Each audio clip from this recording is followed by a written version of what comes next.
Mazkur videoni Xinjiang Tasavvur Tor Texnik cheklik şirketi alohida qo'llagan.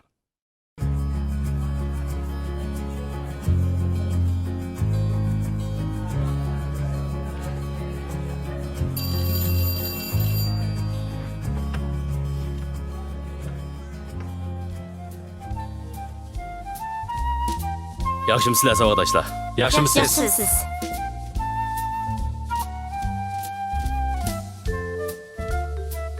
Her bir inson dunyoga faqat bir qatim keladi. Gerçi ko'z yetkisiz olamga nisbatan biz kichikkina bir yo'lovchi bo'lsak-mu, lekin biz har qanday ishni qilishga qodir. Rostila har qanday ishni qila olamiz. Faqat biz vaqtdan unumli foydalanishni bilsakla.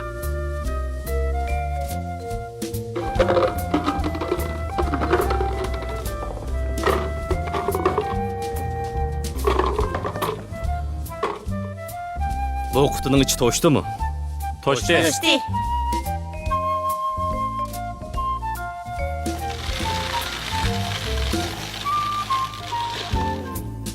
Endi-chu. To'shdi.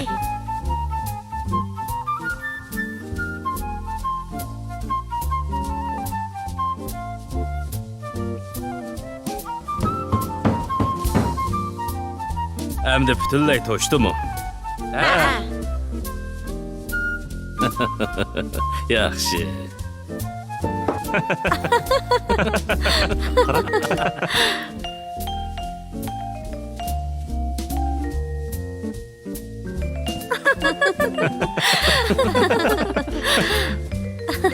Endi mush qutini o'zinglarning hayoti deb tasavvur qilinglar. Golf toplar hayotinglardagi muhim ishlarga vakillik qiladi. Masalan, oilanglarga, salomatliginglarga, do'st-yoralaringlarga, orzuyinglarga. Toshlar hayotinglardagi boshqa muhim narsalarga vakillik qiladi. Masalan, mashinanglar, xizmatinglar va uyinglarga vakillik qiladi. Qumlar boshqa ushshaq-tushak ishlarga vakillik qiladi.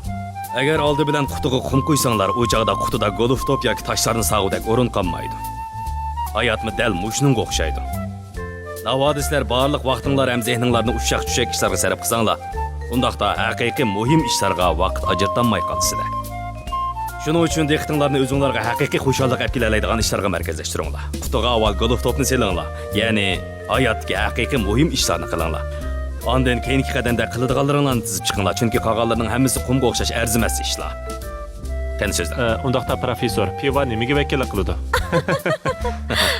Buni so'rag'inizdan xushalman. Bu mayli turmushingiz qanchalik aldirash bo'lsin, yanala do'stlaringiz bilan daraqanda o'ltirib, gap ichishga vaqtingiz chiqadiganligiga vakillik qiladi.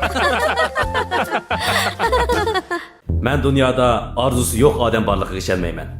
Muvaffaqiyat to'g'ri nishon va orzuga ega tirishchan kishilarga mansub. Ikkilanmang, bal qo'yib etmang. Har qanday ishga cho'qim bir amal bor.